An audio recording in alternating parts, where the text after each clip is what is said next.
Hey guys! Whoa! Do you mind?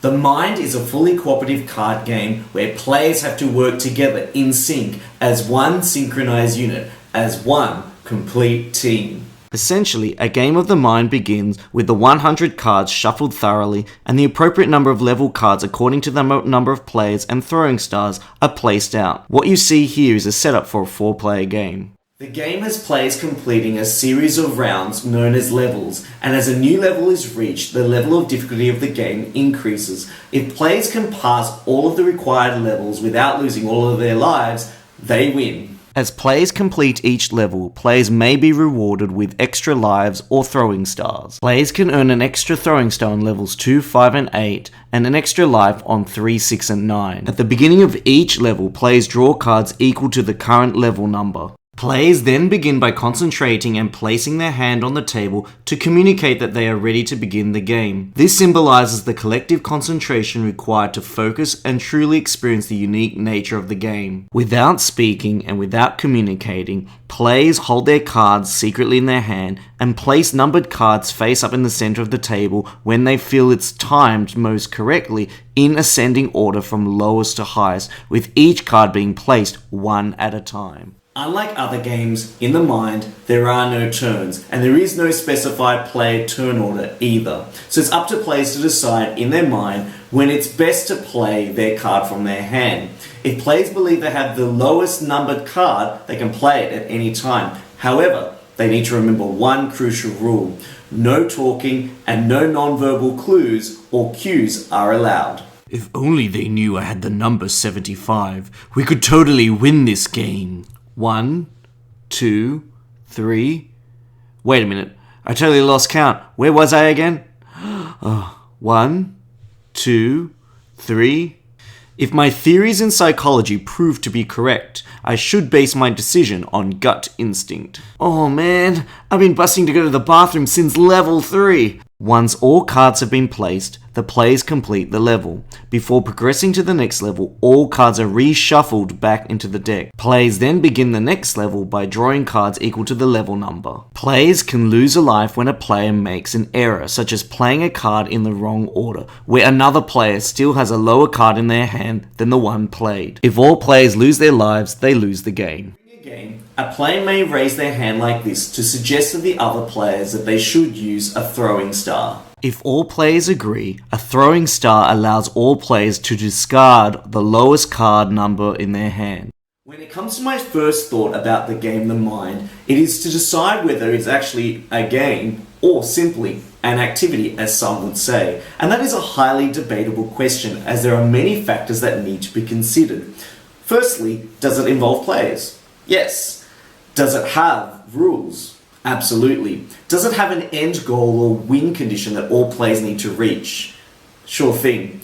And fourthly, does it have a core mechanic that drives the game along? And if you count staring into each other's eyes lovingly, then maybe that could be considered a mechanic, but it's really finding the right moments that really make this game truly shine. According to this dictionary on game theory, it states that a game can be played competitively, often following a set of rules, or it can be for one's amusement. Did you just write the words game theory and sticky tape it to the side of a Cassandra Clare book? Oh yes, Magnus Bane is just the most interesting character in this book series. I was halfway through reading that. Experience is the word that best describes the mind, as players try to tap into the wavelengths of the other player's thoughts as they try to hone in on the same objective. For some people, this game is going to be a great novelty or an immense and tense, challenging experience, but for others, it could be completely boring. So my second thought is about whether this game actually employs any sort of strategy to winning, or is it simply completed by random chance? Is there a clear way to win this game, or are you simply just sitting there staring at each other meaningfully until someone plays a card? At first, it might seem that counting is a good strategy, It's a little bit procedural, but really highly ineffective as different players will count at different rates. And it really makes the game feel a lot less fun in the long run. But the best way to play this game is freeform and just to freely play the cards when you feel like it is the time that you need to play them. Consider this. The numbered cards from 1 to 10 and the numbered cards from 90 to 100 are at both ends of the deck. And basically, a lot of those cards are going to be played a lot more quickly than, say, the numbered cards from between 30 to 70.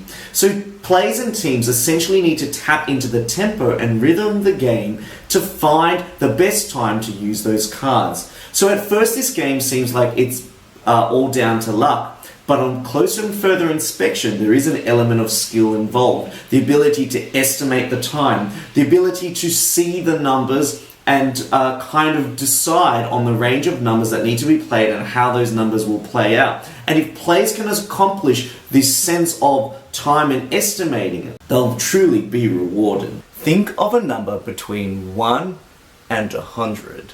Are you going to try and read my mind? Alright, I'm channeling my inner thoughts and psychic powers. Your number is 7. Nope. How about 15? Or maybe 27. No, and no. Sorry. Looks like there's at least 97 guesses to go before I'm guaranteed to get it right.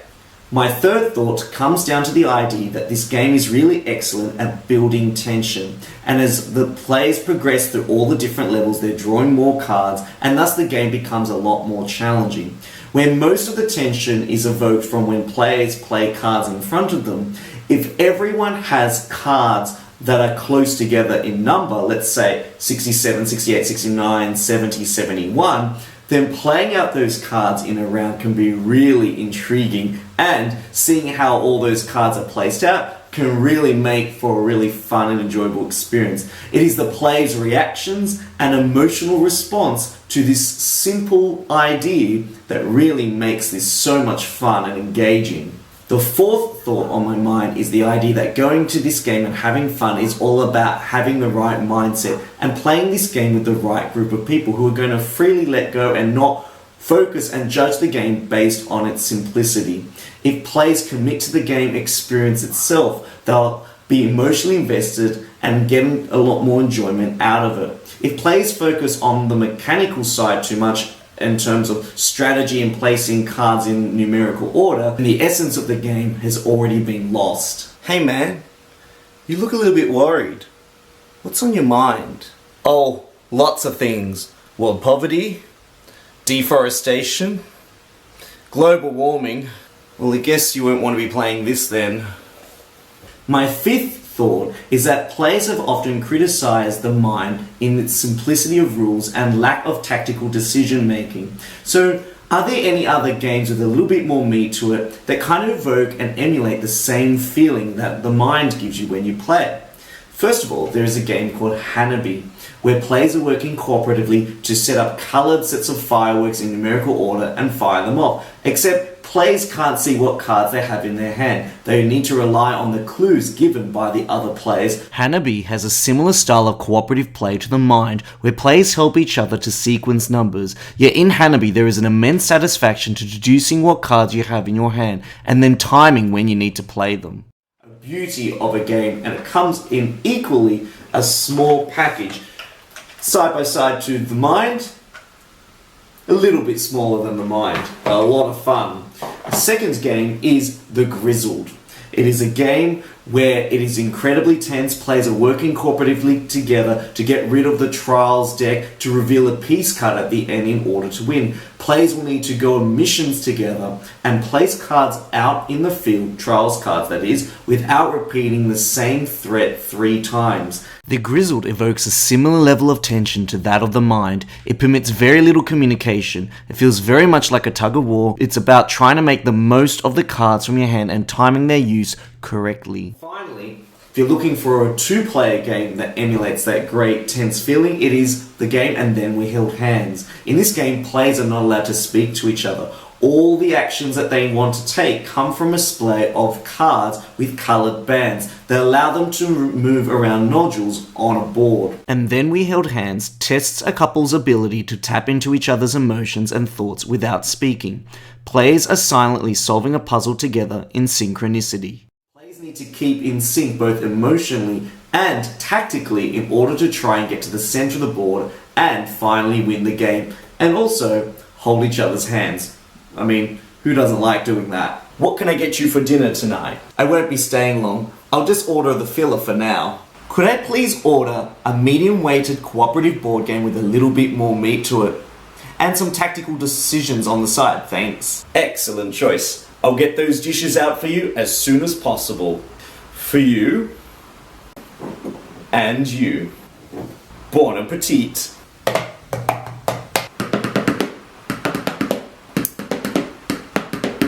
In considering my final verdict, The Mind is a fun family filler game that can be played at the beginning or the end of a gaming night. It's really easy to pick up, easy to understand, and easy to learn.